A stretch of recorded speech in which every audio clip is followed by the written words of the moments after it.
Class 11th के सभी विद्यार्थी ध्यान दें। आज की इस क्लास में हम इतिहास का सेट डी कंप्लीट करेंगे और जैसा कि मैंने आपको बताया है कि 21 मार्च के लिए मोस्ट इम्पोर्टेंट क्वेश्चन हम पढ़ रहे हैं ताकि वार्षिक परीक्षा में आपको अच्छे से अच्छे अंक प्राप्त हो।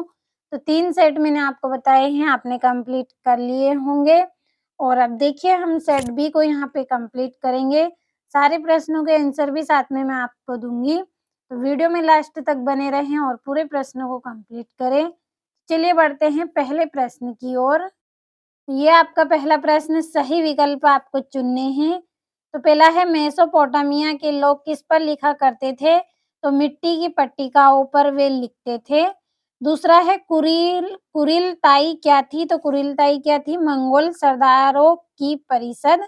और तीसरा है, यायावर का क्या अर्थ है? तो इसका आएगा धुमक्कड़ है यायावर का अर्थ। चौथा है, समांति समाज में सर्वोच्च स्थान किसका था? तो शासक का।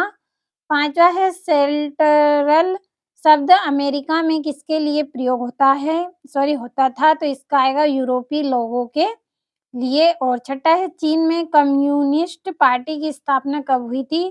तो 1921 ईस्वी में। यहाँ से स्क्रीनशॉट ले पूरे प्रश्नों का और अच्छे से आप कंप्लीट कर ले। और ये यहाँ से इंग्लिश मीडियम वाले बच्चे आप इनको कंप्लीट करें।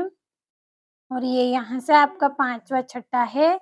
और दूसरा प्रश्न आपका रिक्त स्थान भरने हैं। तो पहला है, रोम में प्रचलित चांदी के सिक्के को डेडेस कहा जाता था?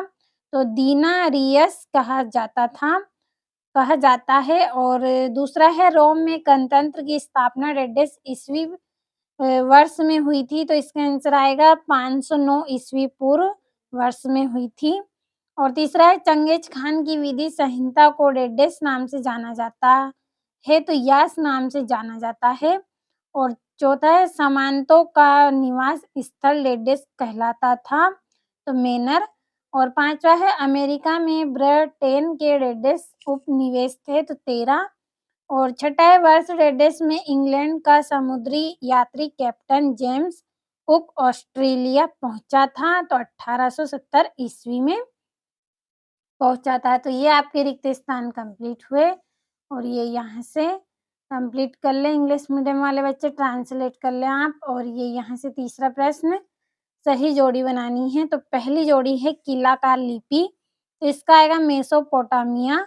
दूसरा है ऑगस्टस, तो इसकी जोड़ी आएगी आपकी पैक्स रोमाना।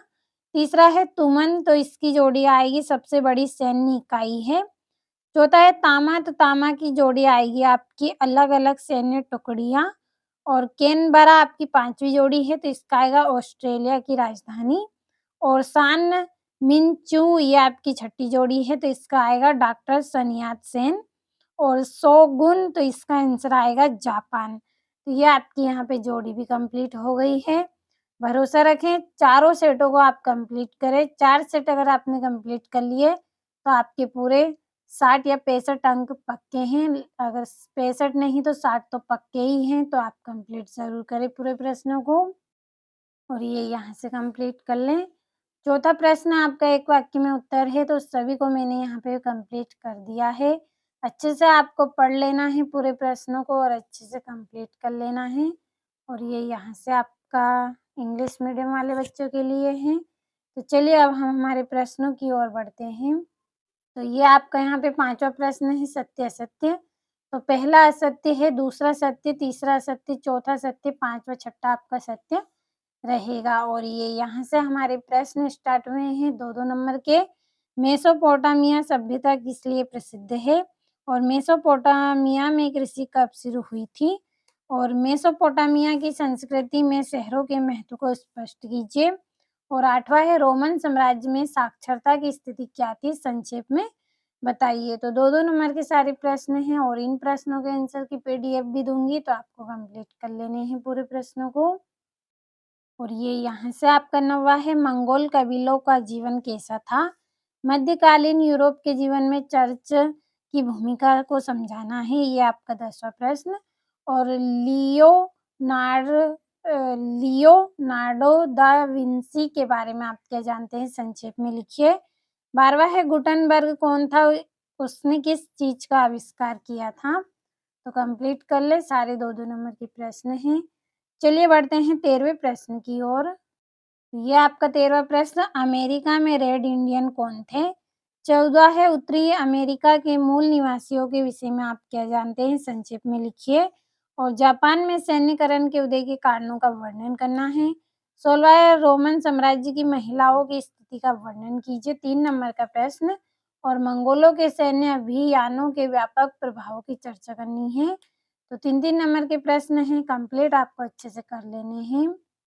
और ये आपका 18वां है, मध्यकालीन यूरोप में पोप की भूमिका को स्पष्ट करें। जापान के आधुनिकीकरण के परिणाम आपको बताने हैं। और ये आपका यहाँ पे 20वां प्रश्न है। और ये आपका 21वां प्रश्न। तो कंप्लीट कर ले सारे प्रश्नों को। और ये यहाँ से आपका 22वां प्रश्न है। और ये आपका 23वां प्रश्न। तो जितने भी क्वेश्चन मैंने आपको इस वीडियो में बताए हैं, सारे प्रश्नों का आपने अच्छे से स्क्रीनशॉट लिया होगा। अच्छे से आप कंप्लीट कर ले पूरे प्रश्नों को। तो देखिए ये आपके यहाँ पे सारे प्रश्नों के आंसर हैं, अच्छे से आपको स्क्रीनशॉट लेते चलना है और अच्छे से पूरे प्रश्नों को कंप्लीट कर लेना है। ये आपका यहाँ पे 7वें प्रश्न का अथवा है और ये 8वां। तो जल्दी जल्दी स्क्रीनशॉट ले और कंप्लीट कर ले पूरे प्रश्नों को। और ये यहाँ से आपका 9वां और ये इसका अथवा है।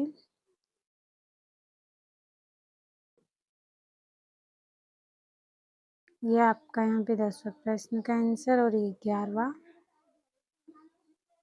तो पूरे प्रश्नों को अच्छे से कंप्लीट कर लें। और यहाँ से आपका 12वां प्रश्न और ये इसका अथवा है। पूरे मोस्ट इम्पोर्टेंट क्वेश्चन मैंने आपको बताए हैं, कंप्लीट आपको अच्छे से कर लेना है सारे प्रश्नों को। और ये आपका 15वां प्रश्न और ये यहाँ पे 16वां 16वें का अथवा है। और ये आपका 7वां प्रश्न।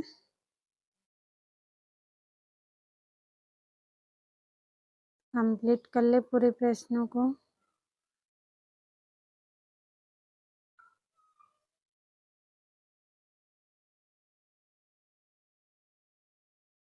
ये आपका 20वां और ये यहाँ से